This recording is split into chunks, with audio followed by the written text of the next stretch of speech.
नमस्कार फ्रेंड्स। सबसे पहले माफी चाहता हूं, ये वीडियो आने में थोड़ी देर हुई, लेकिन एक बार आपसे रिक्वेस्ट भी करता हूं कि ये सेशन 3 में आगे बढ़ने से पहले आप प्लीज सेशन 1 और सेशन 2 एक बार देख लीजिएगा, ताकि ये लिंक भी बना रहेगा और आपको समझने भी आसानी होगी। So let us begin with session 3। Before beginning with session 3, I would like to recap the session 2 contents. In session 2, we discussed about the pharmaceutical quality system, quality risk management, good manufacturing practices, definition and expectations, sanitation and hygienic practices, qualification and validation requirements, compliances and adverse reaction, requirements about the production under the loan licensing, contract manufacturing, contract analysis and other related activities. Now discuss about the remaining part of the proposed revised Schedule M. In this session, we'll go through the product recall, then change control requirements, then self-inspection, quality audit, supplier audit and supplier approval. Then we will discuss about the materials, requirement about the materials. Then we will discuss about reference standards. Then we will discuss about the documentation requirements. So let us begin discuss one by one. In existing Schedule M, in case of product recall, intimation to the licensing authorization was not required, not mandatory. But in proposed Schedule M, it become mandatory. You have to promptly inform to the licensing authority about any kind of product recall, and that too before initiation of product recall. This is the requirement. Another requirement is you have to have the SOP for product recall. You have to check the effectiveness. You have to ensure that firm has appropriate provision to verify the effectiveness of product recall. That means Schedule M is expecting us about the mock recall, right? You have to evaluate your system. This can be possible only through the mock recall. Then you have to have the comprehensive written procedure which provide the guidance to the user about the how this product recall, then activities we have to perform after recall, intimation to licensing authority. Everything has to be discussed in the SOP, standard operating procedure on the product recall. This is the expectation of the proposed revised Schedule M, right? Then discuss about the another area, that is the change control. In existing Schedule M, there is no specific requirement about the change control. Only expectation was whenever there is specific change in the material, manufacturing process, manufacturing equipment, that impact on the quality product, that has to be considered under the change control. That was the only expectation from the current Schedule M. However, in proposed Schedule M, this change control topic is elaborated. Requirements are mentioned very specifically and clearly, and under the scope of change control they covered change in the manufacturing process, change in the equipment, changes in the material, and even if your manufacturing equipment is using computerized system, then that software of computerized system also covered under the change control. Additionally, process steps, labeling procedure, packing material, that has to be covered under the change control.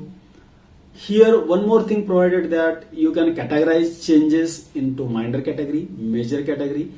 As per our industrial practice, we follow major, minor as well as critical changes. However, Schedule M insists that Schedule M provide example about the minor and major changes, categorization as minor and majors. One more key requirement is that if any change has been approved, you have to have a procedure which ensures that all impacted departments are intimated and all affected documents should be must get revised. That is the expectation in the proposed Schedule M about the change control. Then let us discuss about the self-inspection requirement, quality audit requirement, supplier audit requirement and supplier approval procedure. in existing Schedule M or current Schedule M, the frequency is like performed routinely, or in case of specific occasions like recall or audit by the licensing authority. But in proposed revised Schedule M, this requirement is very specific, that frequency is defined. You have to perform self-inspection at the interval of 1 year, and that means annually you have to perform the self-inspection or internal audit. Even supplier audit or supplier evaluation has to be considered on annual basis. That is one more requirement. But this I will discuss when we discuss about the material section. I will elaborate this topic. Another is, here you have to appoint self-inspection team or quality audit team. Team members should have good knowledge of GMP and they should be a subject matter experts. This is the requirement. If internally you are not able to manage the self-inspection team, in that case, proposed Schedule M allow you to get the help from the external industry expert. That is, from the outside of company, you can hire a person who is subject matter expert and GMP expert, and you can appoint them for the self-inspection or even audit, vendor audits, like that. Here another requirement is, whatever outcome of self-inspection, vendor audit, you have to have a system for the effective follow-up of compliance of those observations which you have discussed during your audit or which you have observed during your self-inspection or vendor audit. That has to be there. Supplier audit and auditing procedure, importance of supplier audit, that is also incorporated in proposed Schedule M. Requirement related to supplier audit and approval process remains same. What we practice, that is okay, and that is also expectation of the proposed revised Schedule M.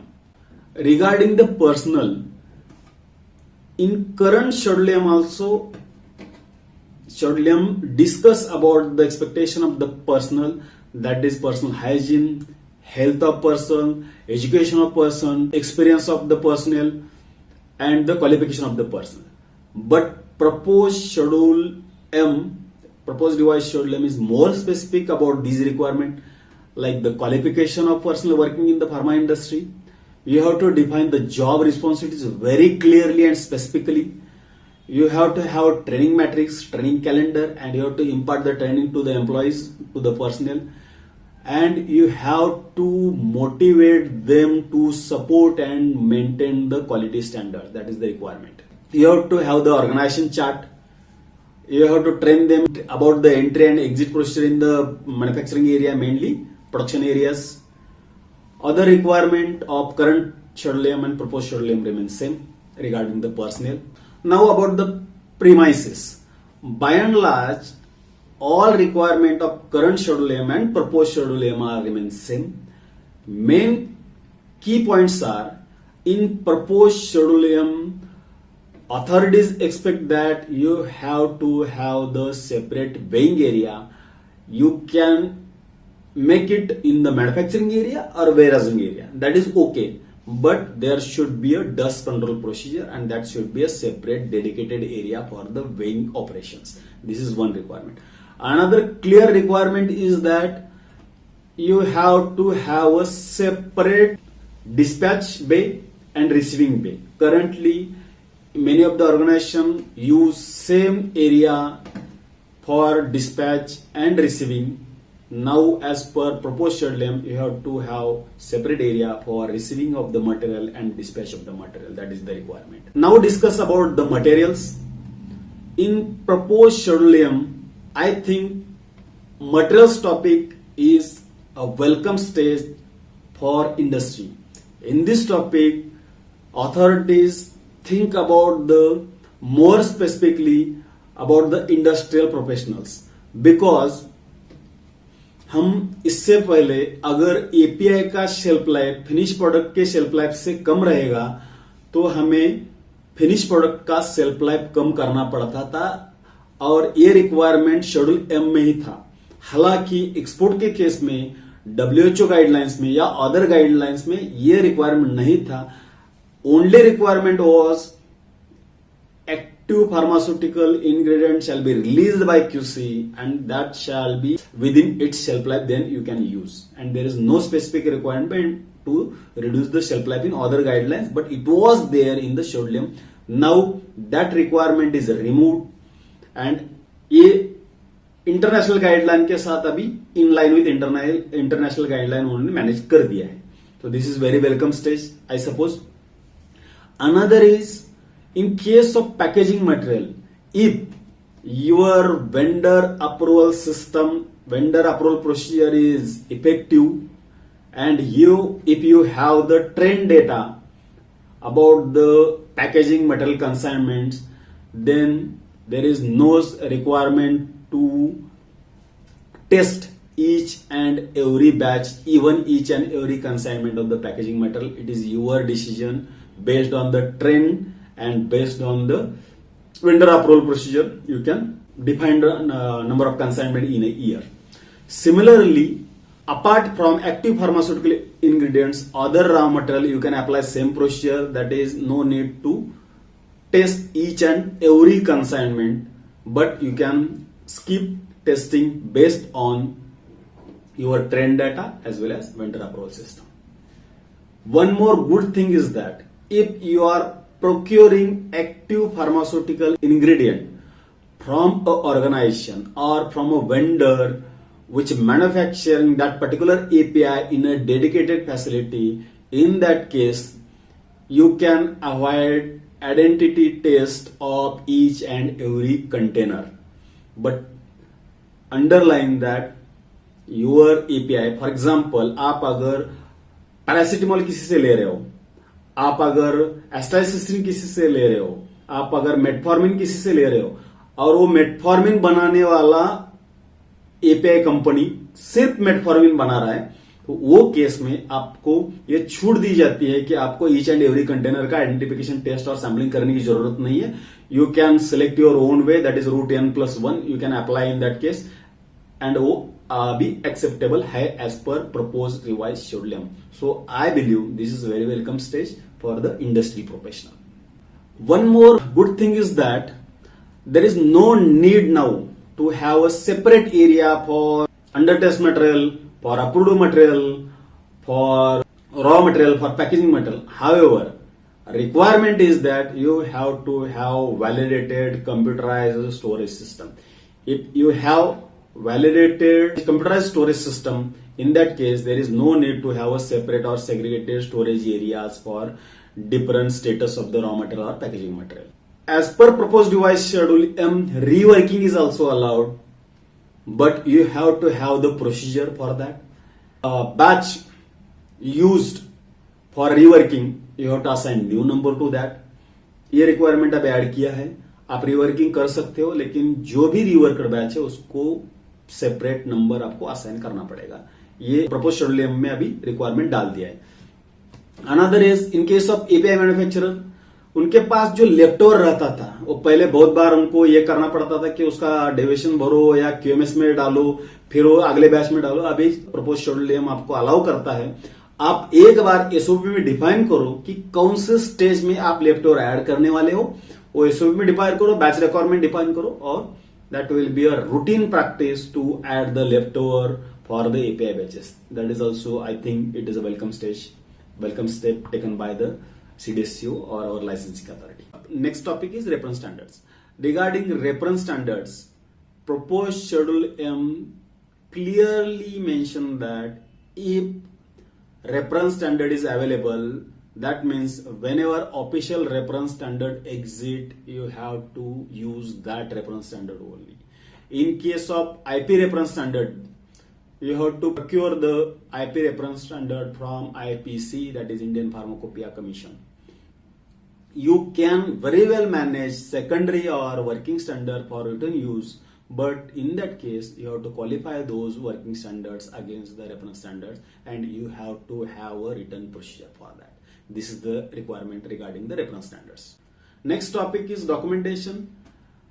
Documentation in current schedule M or whenever we face the audit, our authorities mainly rely on the hard copies.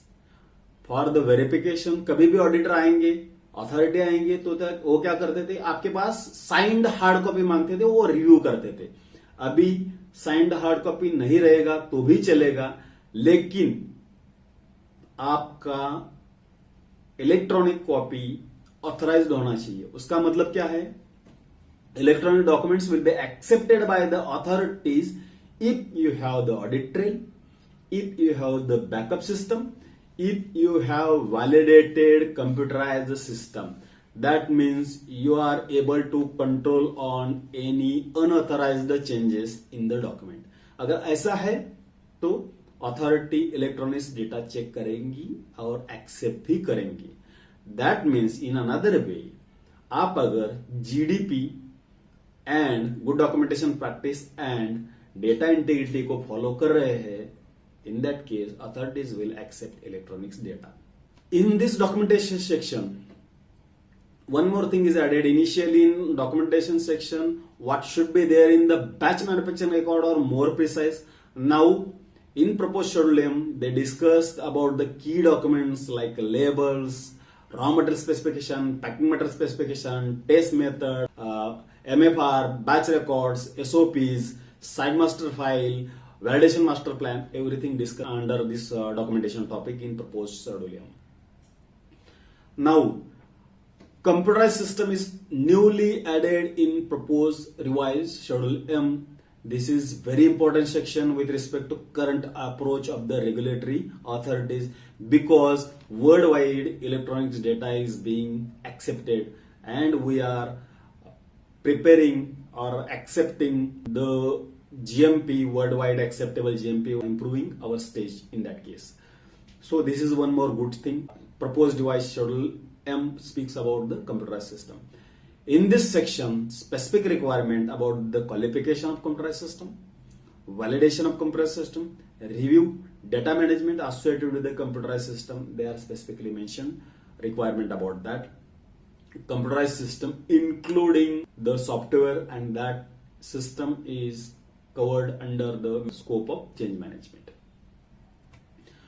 Regarding computerized system validation, this is now a proposed revised schedule M's requirement. That means we have to follow the computerized system validation.